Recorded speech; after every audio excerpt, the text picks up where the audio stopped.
comme ñëpp. D'accord alors Pa Moussa certes Sénégal membre la ci CEDEAO nekk organisé sous-régional boo xamante ne dañoo war a tënku ci lépp loo xam ne des décisions yoo xam dañ koo jël mais est-ce que moment bi ak Afrique de l'Ouest lu muy dund c'est raisonnable pour suñu dëkk ñu daal di entrer en guerre ak dëkk bi nga xamante ne dañoo waroon jouer woon sax rôle de régulateur xaw a stable vu le contexte bi nga xam ne ci lañ nekk mooy Afrique de l'Ouest. entrer en guerre avec le Niger. Tout à fait man depuis annonce su ministère des affaires étrangères madame Aïssata Tall maa ngi doon seet ban base légale moo war a mën a permettre à la CEDEAO d'intervenir en cas de coup d'état parce que dama ko fee mësut a gis en vérité coup d'état yi bëri nañ en Afrique de l'Ouest mais mësuma gis CEDEAO ci biir protocole additionnel mu sukkandiku ci texte ne lii moo tax mu war a dem intervenir au Tchad Niger.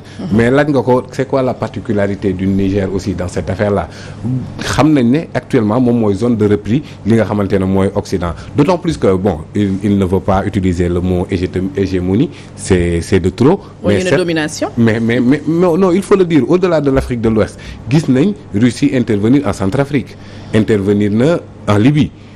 Au Mali dafa gën a voilà surtout ça parce que au Mali dañoo dàq ambassadeur France ba génn fa RFI génn fa France 24 génn fa même la langue mais aussi y a Wagner parce que Wagner Prigojine si boo laajee Russie ñu ne la ñoom xamuñu luy Wagner parce que seen législation nanguwul SNP société militaire privée mais malgré ça Wagner est au Mali te moment boobu man jàpp naa ne Assimi Goïta donte ñu bëri ñu ngi doon tàccu par rapport ak l'armée française et tout mais avec l'arrivée de Wagner on s'est rendu compte que dafa am benn expansion du terrorisme d'autant plus que ñi nga xamante ne ñoom ñoo gënoon xam zone bi foog naa l'opération Barkhane c'est depuis 2012 c'était Serval qui est devenu Barkhane ñu gën koo yaatal donc maîtriser nañ zone bi ànd ak l'armée tchadienne bi nga xamante ne foog naa ne ci zone boobu noonu moom moo gën a doon première puissance militaire ñu ngi doon xeex bu baax le terrorisme mais quand est arrivé Wagner man j'ai senti que ni ñooñu dañoo gën a jël du terrain. Qu'est-ce qui s'est passé Wagner est-ce que maîtriser na l'aspect sécurité bi nekk ci région bi point d'interrogation alors donc kon Niger bi ñu dàqee Barkhane foofu noonu yëpp moom moo doon zone de repli wam donc kon Niger dafay poser enjeu géosécuritaire bu am solo surtout pour l'Occident et que nga gis ne muy Assimi Goïta muy Doumbouya capitaine Traoré ñooñu ñëpp effectivement ay jeunes lañ yoo xam ne ay jeunes yu populaires. bu ñu génnee ndiiraan moom moo leen di topp et à chaque fois que ni ñu ngi leen di topp yooyu noonu yëpp dañuy gis le drapeau russe donc kon la guerre en Ukraine dafa transposer wu fii mais transposer wu d'une manière beaucoup plus sauvage te jàpp naa ne foog CEDEAO mu jël ses responsabilités di bañ a di def effet d'annonce comme ni ñu ko defee ultimatum bi kenn la joxoon dimanche minuit mais ils n'ont fait rien parce que xam naa ne ils ne feront rien de toute façon parce que il y a beaucoup de choses qui se sont passées ici en Afrique de l'Ouest qu'on n'a jamais vu CEDEAO amul benn coup d'état yu bëri nañ fi pourquoi la CEDEAO n'avait pas intervenu xanaa Yaya Jammeh te Yaya Jammeh ce n'était pas un coup d'état dafa usé woon un droit boo xamante ne yoon moo ko may daan nañ ma mais d'accord uma ci daan ni maa ngi defi recours loolu de la Yaya Jammeh wax CEDEAO ñëw teg ay chars de combat alors que Assimi Goïta on a bien fait de citer Mahama Idriss Déby Itno. Bon, ce n'est pas le fils biologique de Idriss Déby, c'est son fils adoptif. Parce que Idriss Déby, moom it bu ñu fàtte ne coup d'état la ñëwee woon. Mais ba muy def coup d'état. Mais Mahamat aussi n'a pas fait de coup d'état, c'est juste que papam dafa gaañu, c'est vrai que. Mais comment on peut appeler ça? Parce que bépp prise bon lan mooy coup d'état prise de pouvoir hors des urnes. Changement anticonstitutionnel. Changement mën nañu ko tuddee mais c'était pas par les armes aussi ce sont les armes. C'est parce qu'il a la force. Parce que foog ñu xam kan mooy Mahama Idriss Déby Itno Hissène Habré moom moo yoroon réew mi foofu noonu Idriss Déby Assane Diamous ak Ibrahim Idno ñoom ñett ñu àndandoo bëgg a def coup d'état Hissène Habré bi ñuy def coup d'état bi raté on a tué Assane Diamous on a tué Ibrahim Idno mu ngi amoon doom bu ndaw Idriss Déby moom moo rëcc mu jàppale doom ba yóbbu sauvé waale doom ji yar ko dugal ko armée doom ji moom moo nekk kii tey jii nii donc ce n'est pas le fils biologique de Déby mais c'est le fils biologique de son ami Ibrahim Idno pour lui rendre hommage moom moo tax mu formé ko nii pour jébbal ko nguur gi et il a donné au nom de l'aéroport de N'Djamena Assane Diamous donc kon man jàpp naa ne foofu moom mi def coup d'état bu jébbalee de manière anticonstitutionnelle pour man coup d'état bi moom mooy continuer rek et pourtant CEDEAO waxul donte Tchad bokkul CEDEAO mais France a encouragé il s'est taillé une transition à la hauteur de mandat. En plus que France ba ñuy investir Macron était là-bas ça dit que looloo tax ma ne est-ce que CEDEAO mooy wax que CEDEAO moom mooy def parce que Nigéria Sénat bi dafa refuser à 90% la intervenir fële Niger. mais teewut gis nga ne changé na langage. Sénégal ma ngay nakal mais jàpp naa ne. ñu gars yi nga trouvé wu fii à Thiès. oui Côte d'Ivoire moom moo ci des mais jàpp naa loolu noonu yëpp que ni dañuy xuppaate rek bëgguñoo dem mais ba léegi CEDEAO nga xamante ne à chaque fois les souffrances des peuples la gestion transparence respecter la constitution. buñ koy salfaanee doo leen dégg fan lañ nekkoon bi Alpha Condé di violer la constitution avec beaucoup de massacres yi xewoon en Guinée ñoom fan lañ nekkoon personne n'a dit rien. D'accord. Côte d'Ivoire aussi ado mais la même chose bu xewee ci benn koo xamante ne président ba lañ wàccee nga gis CEDEAO donc kon li ñu leen di taxé rek day dëgg. alors le ministre malien Abdoulaye Diop dafa def benn sortie avant-hier xaw ma démb la je pense doon wax ni Mali mënul toog seetaan ce qui se passe au Niger daf mu jël exemple libyen bi ne ba ñu toogee xool ce qui s'est passé fële ca Libye gis nañ ni conséquences yi moo déstabiliser carrément le Mali alors mënuñu xoolaat aussi toog pata di toog di xool Niger la fay xew ñu mun a kat ñaari front déjà ñu nar a xeex ak les terroristes fële au nord du Mali ñëwaat amaat yeneen front boo xam ne dañ koy xeex mooy bu fekkee si am na attaque boo xam ne CEDEAO moo koy diriger mu amaat beneen front boo xam ne day indaat beneen insécurité foofu au Mali donc est-ce que li nga xamante ne mooy menacer Mali di menacer les autres pays yi nga xam dañoo partager frontière bu mag mel ni Algérie Niger ak Mali waru tiital ñi nga xam ne mooy les autorités sénégalaises gën a mën a toog xam ne nekkul mbirum loo xam ne mbirum décision il faut qu'on applique la décision de la CEDEAO te am na décision CEDEAO yu bari yoo xam ne sur le plan politique juridique ils l'ont pas appliqué. Alors juste pour revenir si dessin global bi quoi. xam nga intervention CEDEAO defu ko Mali defu ko feneen mais lu mën a def Niger la nag c'est vrai que les puissances occidentales ku mel ne France sax laay wax directement mën na ci am intérêt mais également des pays de la CEDEAO ou des politiques de la CEDEAO aussi mën nañ ci am intérêt parce que ñenn ñi seen li ñuy ragal seen réew li ñu projeté ci Niger mën naa motiver yenn genre décision yi moo tax intervention boobu donte nekkul li ñuy gën a xaar mais lu mën a nekk la. donc gëm nga ni mën na ne. lu mën a nekk la c'est-à-dire mën nañ ne du li ñuy xaar du li ñu war a def c'est pas la même chose à faire mais c'est une chose qui peut être faite. pour dissuader ñi nga xam ne bu fekkee. au cas où mu ngi jéem a trotter seen bopp. voilà en plus CEDEAO dafa nekk ci tournoi boo xam ne tey jii dafa am discrédit bu bëri déjà mais bu bii jàllee tamit day ñëw yokk ci loolu te pratiquement li fa solo pour organisation bi desati bu bëreeti.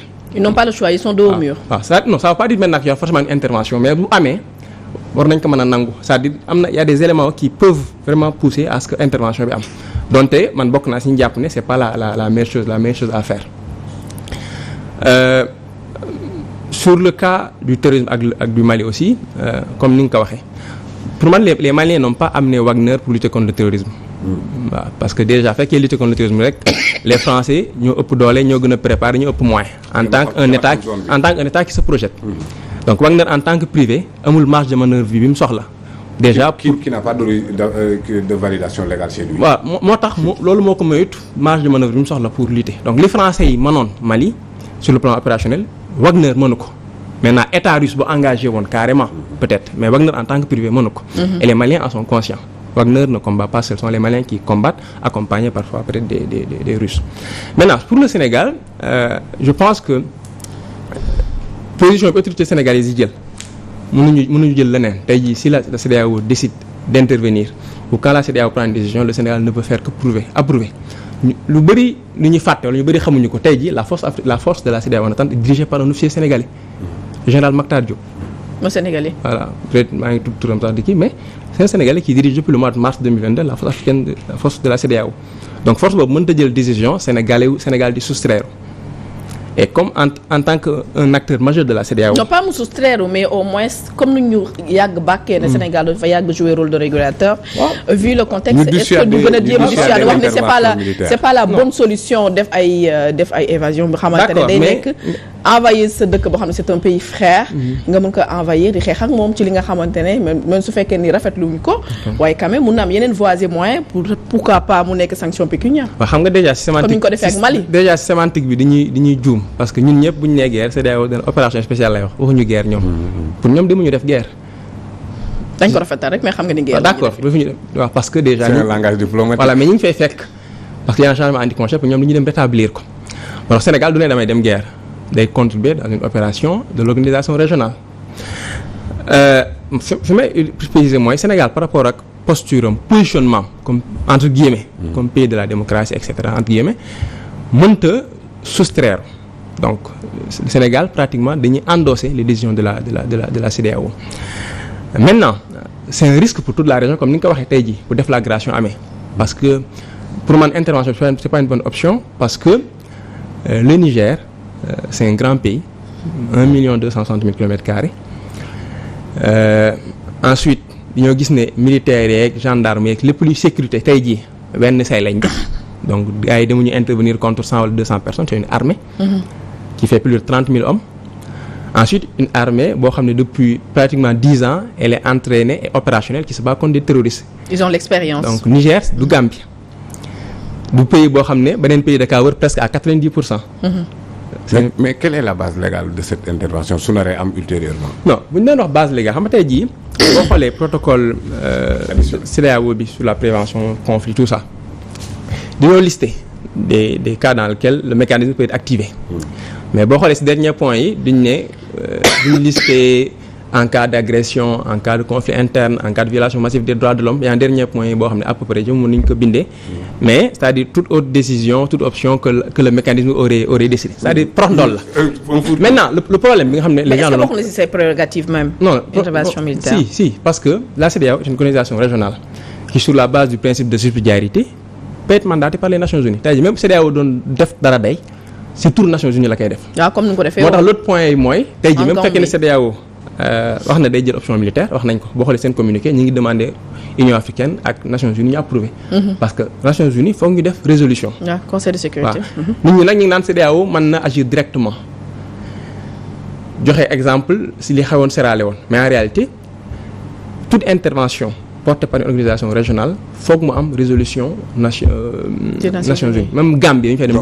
donc Gambie c'était le cas en Gambie. du dem au nom de la CEDEAO mooy au nom de. Non CEDEAO mooy dem mais. si approbation Nations Unies parce que la sécurité collective nga xam ne si li ñuy inscrire lii parce que CEDEAO dañu naan tey jii li am Niger menace la à la paix à la sécurité régionale risque yeeg loolu la ñuy wax. donc loolu sécurité collective la depuis 1945 prérogative benn acteur la muy Nations Unies. keneen ko intervenir Nations Unies moo la jox. donc il faut moom réunion conseil de sécurité après mu soog a am aval. pour moom intervention même Gambie bi ñu dem 2017 il a fallu que les Nations Unies approuvent donc fii ça doit être la même chose. Voilà. Donc, il faut que les Nations Unies approuvent. Mais, maintenant, pour revenir maintenant sur le Sénégal, je dis, les autorités sénégalaises, je pense qu'elles sont assez conscientes de la situation. Par contre, il y a un grand risque. Parce que, pour moi, CEDEAO tey jii dem Niger, risque bi mooy fekk objectif bi la rétablir Bazoum pour mu nekk président, pour moi, c'est perdu d'avance. C'est perdu d'avance. Parce que Bazoum ne pourra plus diriger un pays face à une insécurité comme le terrorisme, avec une armée ou un appareil sécuritaire qui lui a exprimé toute la déloyauté possible. Donc Jolof. c'est-à-dire mënta jiite réew moo xam ne dafay xeex terroriste ak armée boo xam ne wan nañ ko joxuñu la doo suñu kilifa mas nañ ko wan ginnaaw mas nañ ko war donc boo gis loolu mooy tax ne boo gisee Niger ñu bëri ci population yi tey ji ànduñu ci intervention CEDEAO même bu fekkee ne sax coup d'état bi neexu leen parce que xam nañ ne intervention bi li mu fa nar a jur mooy lan yeneen soldats yeneen réew ñëw teg fa seen tànk ay at ci kanam. te intervenir ci réew moo xam ne population yi d'accorduñ moo gën a jafe lépp. boo xoolee ci histoire à chaque fois que ay armées intervenir fenn te am ñu ab population locale yi lu metti la. donc liy risque CEDEAO mooy dugg fa ba pare embourbé wu fa. dem bay génne loxo pour xool nu ñu fay génne même te problème bi du affaire am ay ngànnaay rek ni ko nit ñi simplifier naan Nigéria am na doole du loolu mooy li gën a tuuti. ami ngànnaay rek taxul nga dimension politique sociale bi moo tax du problème mu ngànnaay. mais réew mu def wenn say ni bëgguma lii pour nga imposer leen dara dafa jafe. trop waaw du jafe affaire 1 mois 2 mois 3 mois 4 mois. donc risque yi mooy loolu.